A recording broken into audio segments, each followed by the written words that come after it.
2000ден ашуун адамдын эмгеги, күнү-түнү үзгүлтүксүз өндүрүш, татаал эң заманбап техника. Мунун баары Кумтөрдө бир анча чоң эмес бөлмөдө баалуу металлдардын бир нече куймасы пайда болушу үчүн иштөөдө. Алтындын жаралышын аз гана адамдар көрүшөт. Бизде мындай мүмкүнчүлүк бар.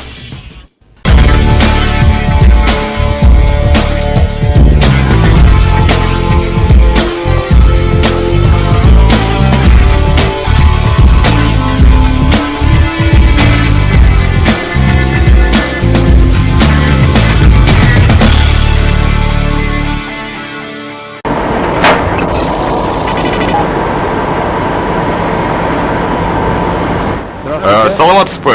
Өтүңүз. Мен сизди угуп жатам. Мен алтын кантип эритилип жатканы менен таанышканы келдим. Бул жерде болууга менин уруксатым бар.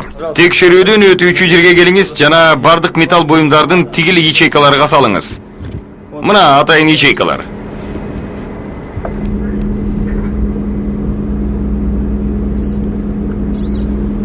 Чоң рахмат, сиз текшерүүдөн өттүңүз.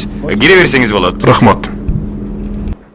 Мен акыры максатыма жеткени калдым. Мен азыр алтын бөлмөгө өтөм. Анда алтын эритилгендиктен аны ушундайча аташат.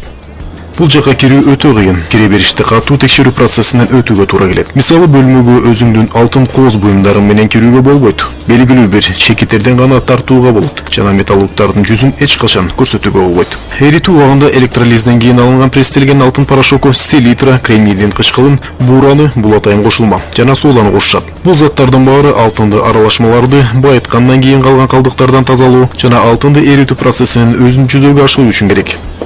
Бул кошулманы эритүүчү мешке салышат. Аны Цельсия боюнча 1200 градуска чейин ысытышат. Металлургдар чебер ашпозчуларда болушуп процессти карап турушу керек. Себеби алынган аралашма кайнап чыкпашы керек. Бул ашпозчулардын униформасы, өзгөчөлүгү отко чыдамдуу.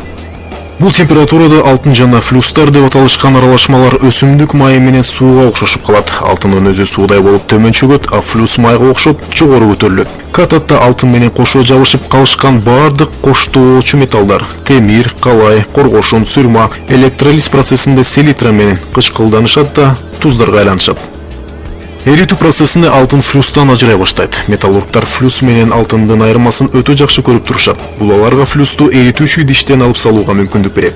Кийин пробиркалык аналитикалык лабораторияда куймалардагы алтындын курамын аныктоо үчүн металлургдар үлгүлөрдү алышат. Бул үчүн алар атайын айнек вакуум колбаларды пайдаланышат. Аларды эритилген алтынга салышат. Айнек колбанын төмөнкү бөлүгү эрийт да вакуумдун таасири менен алтын жогору көтөрүлөт.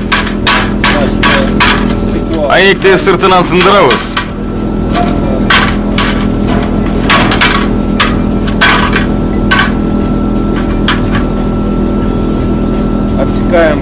Бош бөлүктөрүн ажыратып салабыз. Анализ үчүн ал бүтүн болууга тийиш. Для анализа она должна быть цельная. Анын акырында X мезгили келип жетти. Металлургдар атайын формаларды алтындын куймалары менен толтура башташат. Катып калган куймаларды атайын столго коюшат. Адистер куюлган уютмалардагы алтындын болжолдуу курамын көз менен аныктай алышат. Так маалыматтарды эритилгенден кийин үлгүлөр жөнөтүлгөн лаборатория бермекчи. Кеп бул жерде Кумтөрдө дүйрө уютмалары деп аталган нерсе эритилип алынгандыгында. Бул таза алтын эмес, аларда 80%га чейин баалуу металл, ошондой эле күмүш менен жездин аралашмасы бар. Айрым күндөрү анда алтынга караганда күмүш көп болгон уютмалар куюлуп алынат. Уютмалардын бетин тазалашат, андан кийин таразага тартышат. Ар бир уютмага эң белги коюлат. Анан салмагы жана номери көрсөтүлөт. Анан аларды сейфке салышат. Ал күчөтүлгөн кайтаруу астында турат жана ал жака жөнөкөй пенде кире албайт. Кумтөрдөгү бүтүндөй өндүрүштүк цикл аяктады. Алтындын бир нече чоң эмес уютмасы бир нече миңдеген адамдардын талыкпаган эмгегинин натыйжасы болуп саналат.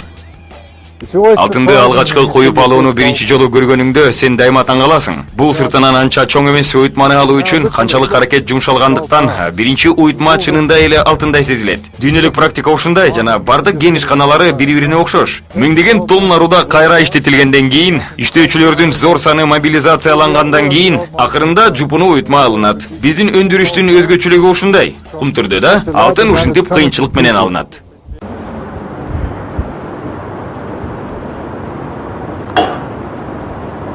Мына бул 8 уютма 3 күндө коюлуп алынды жана алардын жалпы массасы 183 килограмм жана алар 7 миллиондой АКШ доллары турат.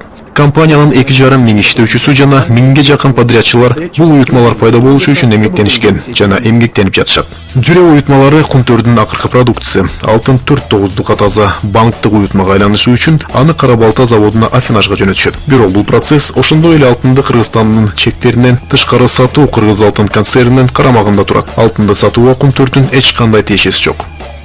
Бүгүнкү күндө Кумтөр бул Кыргызстандын эң ири токен ишканасы. Анын экономикадагы ролу ушунчалык чоң болгондуктан ички дүң продуктунун жалпы көлөмү Кумтөрдүн ишин эске алуу менен эсептелет. Кумтөр бул өлкөнүн бардык өнөр жайынын 4/1, ал улуттук экспорттун 3/1 көбүрөөгүн берет жана Кыргызстандын эң ири салык төлөөчүсү болуп саналат. Жыл сайын ишкана бюджетке салыктар жана башка милдеттүү төлөмдөр түрүндө 100 миллиондон ашуун доллар которот.